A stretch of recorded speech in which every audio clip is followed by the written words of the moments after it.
పడుతున్నటువంటి మా హీరో రూపేష్ చౌదరి గారి మాటలు ఇప్పుడు వినేద్దాము. అందరికీ మమ్మల్ని బ్లెస్ చేయడానికి వచ్చిన పెద్దలకి, ప్రముఖులకి, ప్రెస్ వాళ్ళకి, ప్రతి ఒక్కరికి పేరు పేరున్న హృదయపూర్వక నమస్కారాలు. ముఖ్యంగా రామ్మోహన్ రావు గారు, ప్రసాద్ గారు, thank you so much sir. మీరు మమ్మల్ని చాలా బ్లెస్ చేయడానికి ఇక్కడి వరకు వచ్చారు. Thanks for that.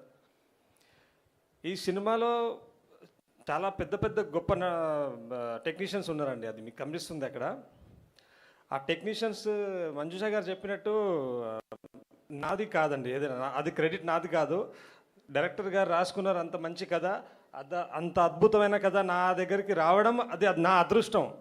కానీ అందరూ వచ్చింది కథని నమ్మి. సో ఆ క్రెడిట్స్ ఎవరి క్రెడిట్స్ వాళ్ళ దగ్గర ఉంటాయి. అండ్ ముఖ్యంగా డైరెక్టర్ గారికి ఆ క్రెడిట్స్ వెళ్తాయి. అండ్ రాజేంద్ర ప్రసాద్ గారు సార్, నేను ఎన్ని సినిమాలు చేస్తే అన్ని సినిమాల్లో మీతో చేయాలని నేను కోరుకుంటున్నాను సార్. ఈ సినిమాని, షష్ఠి పూర్తి సినిమాని ఈ రోజు వరకు సినిమా షూటింగ్ అయిపోయి సంవత్సరం అయింది, ఇప్పుడు రిలీజ్కి వచ్చింది. కానీ ఈ రోజు వరకు ఈ సినిమాని మీరు మీ భుజాల మీద వేసుకొని మోస్తున్నారు సార్. మీకు నేను జీవితాంతం రుణపడి ఉంటాను సార్. అండ్ అర్చనమ్మ గారు, అమ్మగారితో షూటింగ్లో ఎలా ఉండేదంటే, నాకు ఇంటికి వెళ్ళినప్పుడు తల్లిని చూడగానే ఎలాంటి ఫీలింగ్ వస్తుందో, ఇంటి నుంచి షూటింగ్కి వెళ్ళాలి అంటే సెట్లో మళ్ళీ నాకు ఇంకో తల్లిలాగా అనిపించేది. So thank you so much Archana madam, నాకు అంత కంఫర్ట్ ఇచ్చారు. Thanks you so much. And మన బ్యూటిఫుల్ ఆకాంక్ష గారు, పెద్ద పెద్ద హీరోలతో సినిమాలు చేసిన తర్వాత కూడా ఒక కొత్త హీరోతో సినిమాలు చేయాలి అంటే హీరోయిన్స్ చాలా ఆలోచించి స్టెప్ తీసుకుంటారు. కానీ అలాంటి ఆలోచన లేకుండా వీళ్ళు కొత్తోడా పాతోడని కాకుండా అందరూ కథని నమ్మినట్టు ఆవిడ కూడా కథని నమ్మి నాతో నా పక్కన చేయడానికి ఒప్పుకున్నందుకు చాలా చాలా థ్యాంక్ యూ ఆకాంక్షజీ. అండ్ సిపి సార్, నేను డైరెక్టర్ గారు ఎన్నో నెలలు కష్టపడ్డాము, ఎంతో చేసాము. కానీ ఆ కథని నేను నమ్మిన దాని తర్వాత ఆ కథకి మీరు హెల్ప్ అయింది, మీ తోడు ఎంతవరకు తీసుకొచ్చిందంటే అది ఈరోజు ట్రైలర్ లాంచ్కి అండ్ రేపు సినిమా చూస్తారు మీరు. Thank you so much sir. Me support లేకపోయి ఉండుంటే మేము ఇక్కడి వరకు వచ్చేవాళ్ళం కాదు. సపోర్ట్ సరే, నువ్వు ఎన్ని కోట్లు పెట్టావో సినిమాకి నాకు తెలుసు.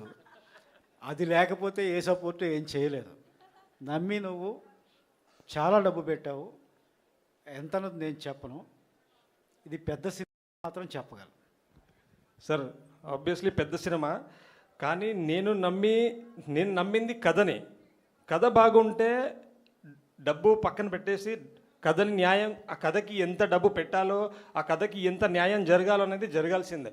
లేదంటే అలాంటి కథలు చేయకూడదు. చిన్న కథ చేసుకోవాలి. మన దగ్గర బడ్జెట్ తక్కువ ఉంది అంటే చిన్న కథ చేయాలి. కానీ మన కల్చర్కి, మన ఫ్యామిలీ బాండ్స్కి సంబంధించిన కథ చేస్తున్నాం షష్ఠి పూర్తి. ఇలాంటి కథని నేను చిన్న స్కేల్లో చూపించలేను. రాజేంద్ర ప్రసాద్ గారు అయినా కూడా, అర్చనమ్మ గారు అయినా కూడా, టెక్నీషియన్స్ అయినా కూడా ఎందుకు అవసరం అంటే కథకి అది అవసరం. అలాంటి టైటిల్తో మేము వస్తున్నాము, అలాంటి కథతో వస్తున్నప్పుడు అలాంటి టెక్నీషియన్స్ అవసరము, అలాంటి కాస్ట్ అవసరం. సో బడ్జెట్ తప్పకుండా అవుతుంది. కానీ నాకు ఎటువంటి భయం లేదు. ఎంత బడ్జెట్ అయినా, ఎన్ని కోట్లు అయినా కూడా. రేపు సినిమా 30న వచ్చే శుక్రవారం రిలీజ్ ఉంది. నా డబ్బులు 2 రోజులను తిరిగి వచ్చేస్తాయని నమ్ముతున్నాను. అండ్ రూపేష్కి రూపీస్ విషయంలో భయం లేదు. నాకు భయం ఒకటే అండి, ఎప్పుడైనా ఒక పని చేస్తున్నామంటే జాగ్రత్తగా చేయకుండా ఉంటే ఎవరో ఒక క్వశ్చన్ వేసి అక్కడ భయపడతాను సార్. సార్ కష్టపడదాం, సంపాదిద్దాం. అండ్ ముగించే ముందు మరోసారి మన గెస్టులకి రామ్మోహన్ గారికి, ప్రసాద్ గారికి, ప్రాసాని గారికి, ప్రెస్ వాళ్ళకి, అండ్ ఈ ఈవెంట్ ఇంత బాగా జరగడానికి పర్మిషన్ ఇచ్చిన కమిషనర్ గారికి అండ్ లోకల్ పోలీస్ వాళ్ళందరికీ నా thank you so much sir. Manjusha గారు, మీకు కూడా thank you so much. Thank you sir, thank you very much. So